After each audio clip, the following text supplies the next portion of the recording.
So I just wanted to tell you all this little story because I was going to share this with you, and then we'll continue with this. Someone said to me on the phone this past week, a very, very dear person, and so they were really upset, and so they said they told me that they had really disappointed somebody. Right? It was really very innocent. I would say on a scale of 1 to 10, that wouldn't be a 1 on my scale, right? But it was like an 8 on her scale. I mean, she was very upset with herself because she had done something that she thought was stupid. Number one, I didn't even think it was stupid, but you know, she was judging herself, and she said it was. And she said she was driving in the car, and she actually started crying because she had just with an oversight, and so she had been. It was an oversight, and she felt that she had let someone down. So it's so funny, like I was thinking later, I thought, 10 years ago I wouldn't have thought of this. It wouldn't have gone to my mind to say this for a moment. But I said to her, I said, you just missed an opportunity to be kind to yourself. And she really had a sardonic laugh. It was so interesting. I mean, really, in other words, it was like, it's like she didn't get it at all, right? That she had just had this opportunity to be kind to herself, to say, oh, that's not, just give yourself a break. And then we kept talking, and then after about the end of maybe about 5 minutes later, she got it, and she said, oh my goodness. She said, I've never done that in my life. She's very hard on herself. She's a perfectionist. So she'd made a little mistake, right? And so she was really hard on herself. But it really fascinated me, right? This idea of what is an example of being kind to yourself? Buying a new car, buying new clothes, having a nice meal, having wine with your meal.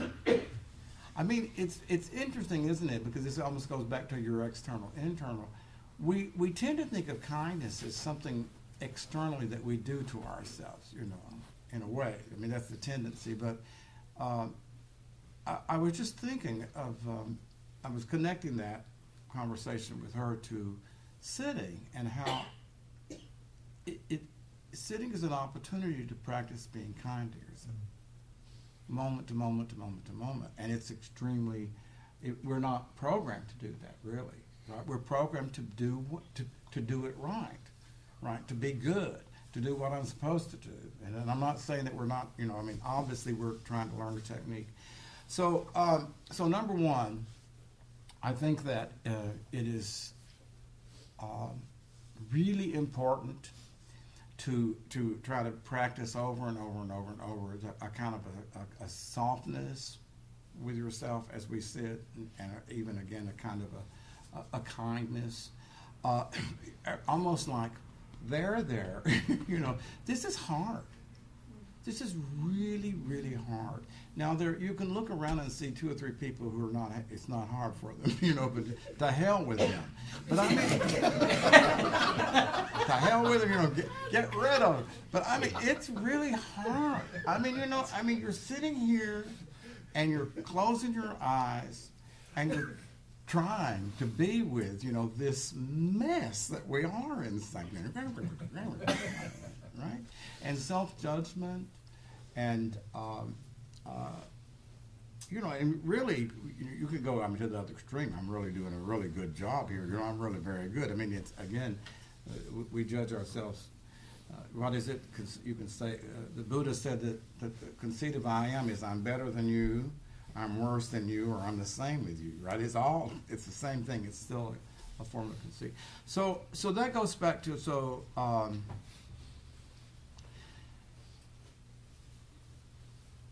I think that if you are trying not to think, you're creating a split in the mind, right? You're really separate. I mean, it's like, again, as I said. So what is it that's trying not to think, right? I mean, it's like that. It is the mind that's trying not to think, and so you're creating a little bit of a conflict in the mind. The result of sitting for years is that that you think less thoughts, and then you think less thoughts, and then you think less thoughts, and the less thoughts that you think, Rob, the more your body relaxes and gets, and it, so I was to think about, like, if you were saying that, like, one moves because one is uncomfortable, and then back to what you said, the reason, if I'm not moving, it's because my mind isn't moving. Nick, if you if you wiggle your toes, what is causing this right now? Neurosynaptic responses. This is causing this. Actually, there's no way, you know, if I were in a coma, maybe, I don't know if would your toes move if you were in a coma. The body moves because the mind moves. Right. It's the only reason it moves. I mean, if you're in a coma, check a body in a coma and see what it's doing, right? Right? I mean, and so, you know, I mean, someone who's paralyzed, you know, like, you have to go and you work with them, right? You take their legs and you move, you know, you try to get blood flowing. But so, in other words, the problem that has happened with us is that from being little wild things, the mind has gotten increasingly agitated in a certain way, or nervous, or anxious, over a period of years, and then we sit, and we come and we start sitting, and we close our eyes, and what we're dealing with, that's what we're dealing with. That's the problem, right? I mean, and then it transfers into the body, right? I mean, then I've got to move. You know, I'm convinced that I have to move, right? Because the body is, but it's really an agitated mind. I swear it is. I know that doesn't sound right, or I mean, maybe it does to a lot of you, but I mean, it is the mind. The more quiet your mind is, the more quiet your body is. It's just, I mean, you do yoga, right? What happens at the end of a yoga class, right? I mean, you know, the body's still, right? But it's because the mind has gotten still through the yoga. So, so I think that to have an agenda with sitting is not helpful in the sense of, like, you know, obviously we would love to for the mind to not have all those thoughts. We'd love to not be addicted to the thoughts. But if the mind relaxes as you sit, that it'll solve the problem. So you have to start with a technique. You know, I mean, there's no craft that you can learn that doesn't have a technique to it. But it's like the Buddha said.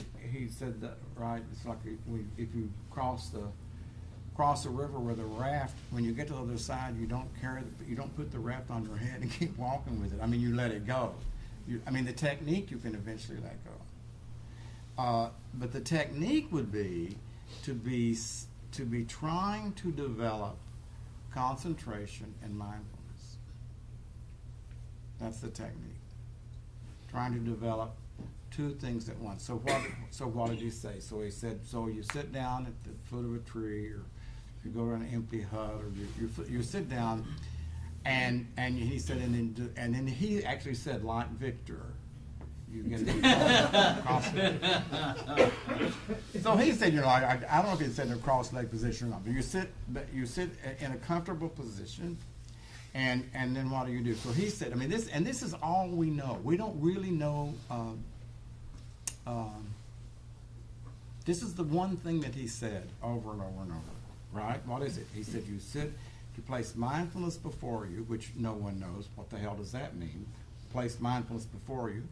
You put mindfulness before you, and then he said, you breathe in, and you know that it's an in breath. And you breathe out, and you know that it's an out breath. And he said, when you breathe in and it's a long breath, you know that it's a long breath. When you breathe out, you know that or a long breath or a short breath, you know that it's a long or short breath. Now that's that's what he taught, right?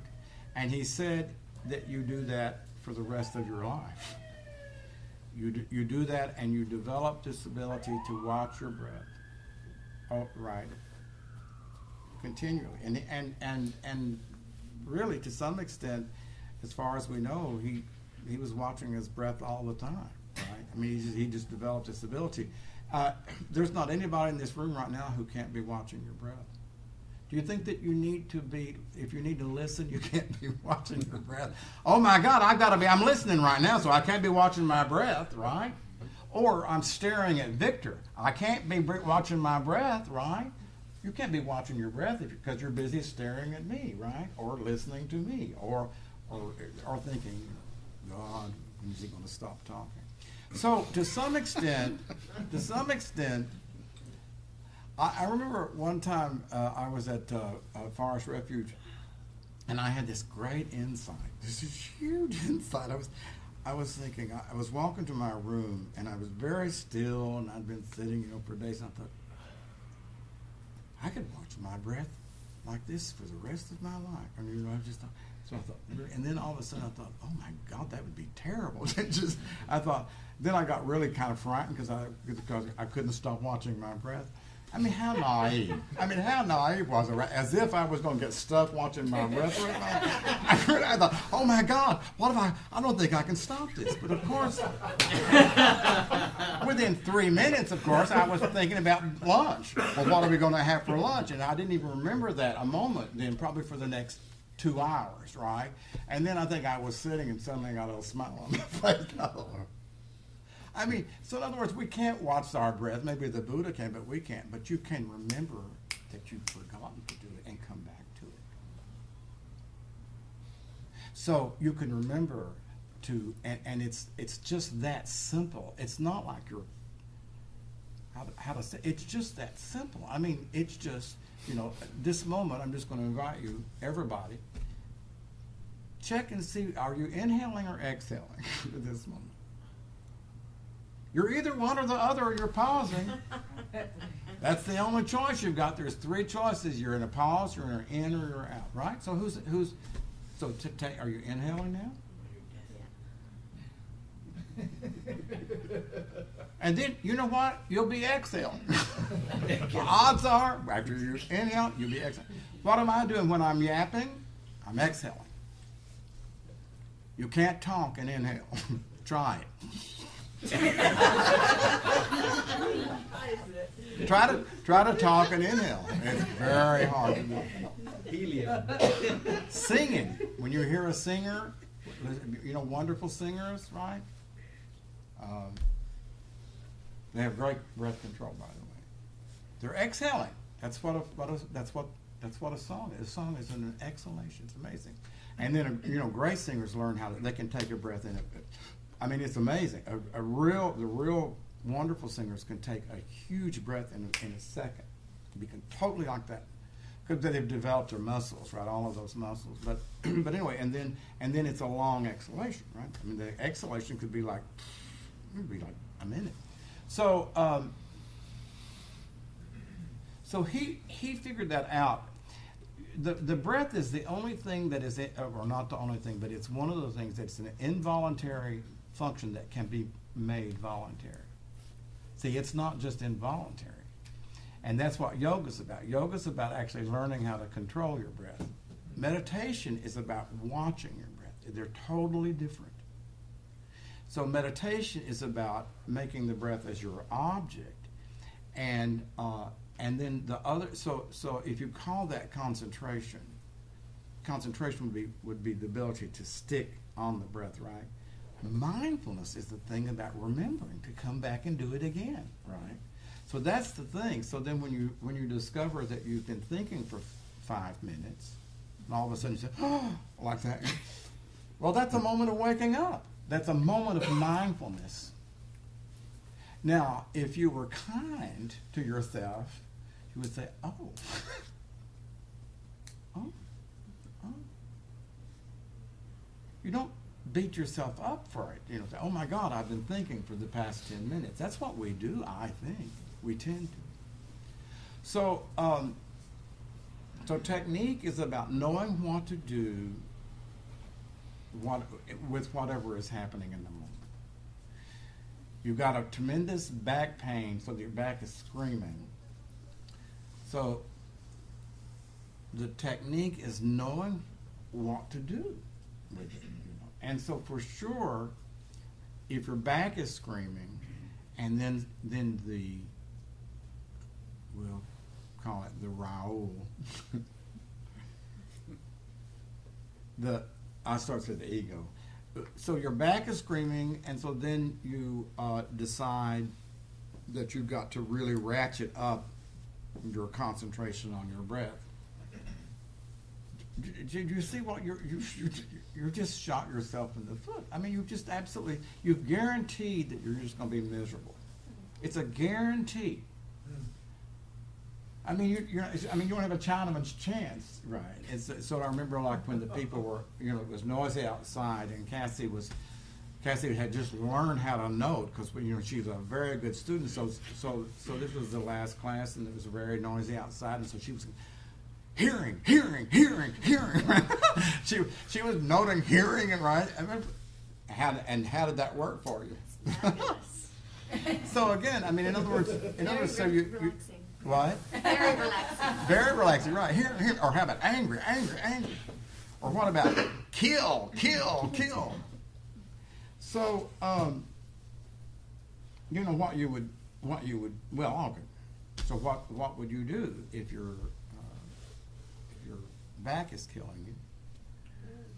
Just focus on that. Why? So how do you, so it's asking you to go right to it. Right? I mean, to go right to the back and go right to the pain, and as much as you can. And and there's absolutely no question that if you're feeling a pain that is that's not going to get better, stand up. Go have a glass of water. That's an act of kindness. It's amazing to me. We won't be kind to ourselves. It's just amazing, right? I mean, it's like, heaven forbid that I would stand up because I'm just having, I feel terrible here, right? Heaven forbid that I would stand up and go outside. Oh, no. I mean, no, because I've got to sit here and be miserable. So to some extent, I mean, to be, if you can find this ability to just be with it, then you would try to see deconstruct it. I mean, is it like is it like the entire back? Is it in one basic area? Does it change as you watch it? That's always one of the key questions that people. Does it change? I mean, is it like a static? It's like, right? Because usually it's not. It's like it intensifies and then it comes back, and it intensifies, and then you just kind of like become interested in it, right? And you try, like, what are the characteristics? And then again, like if you were going to describe it to somebody, right? So you'd say, well, I remember I used to have like an area right here at the lower. It was like about that round, right? And it was just like a fire, and it would just and I would start sweating, trying to stay with it. But it was really interesting because then I began to discover that it changed constantly. It wasn't, and then it actually intensified. Like over, I think this was in Nepal but anyway, it finally just went away. It was sort of like watching it. It seemed to. Whatever it was, I think it was more in the brain than in the. Mine was an injury. Oh no, for sure. Oh no, I get that. That's why I was saying, because I mean, for sure, sometimes it really can be so. You really shouldn't even be sitting in that position because it's bad for the back, and you so then you get up and you sit in the chair. So. How many people are really kind to themselves when they sit?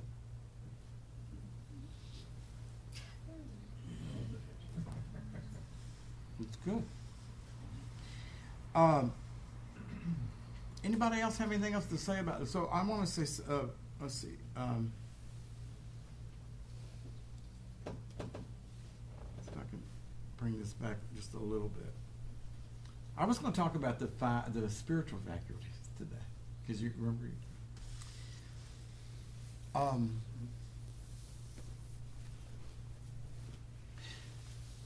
The hardest thing to watch in meditation, I mean, pain is not hard to watch, right? I mean, it's like it demands that you watch it. The hardest thing to watch is what? A thought. It's the hardest thing in the world to watch, right? Because to some extent we merge with the thought. We become the thought. I mean, right? I mean, whatever the thought is, we become it. We are it, right? And then we run with it. It just, down the road, and it can be a good hour easy, or you can get lost in it. So, so I'm just telling you that the whole thing about developing this mindfulness and concentration, eventually you develop this ability to not be the thought, right? To be the witness of the thought. Does that make sense? Right?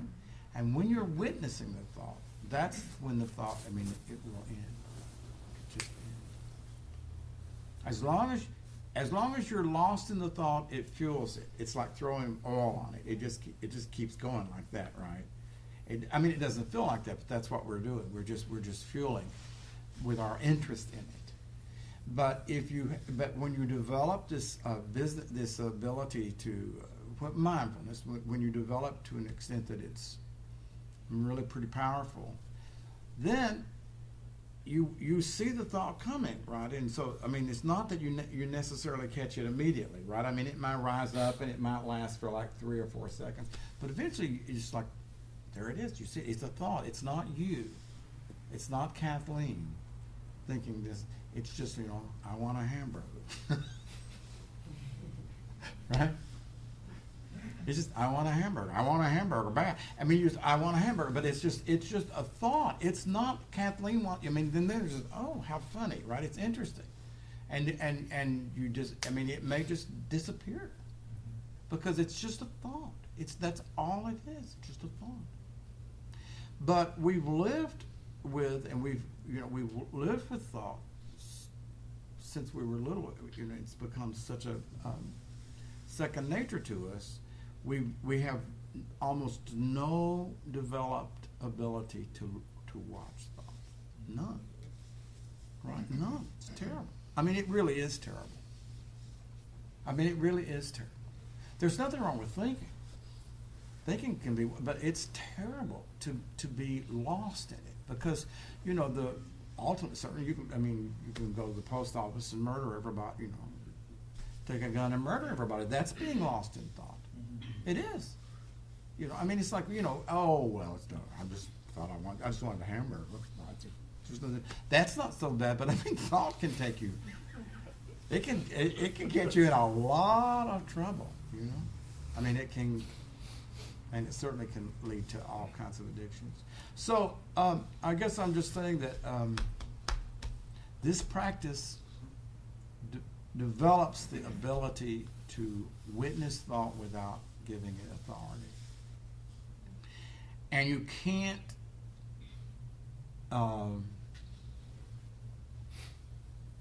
aspire to do that today, right? In other words, you can't just say, well, okay, I've got to do this, because then you're just going to create tension in your mind, right?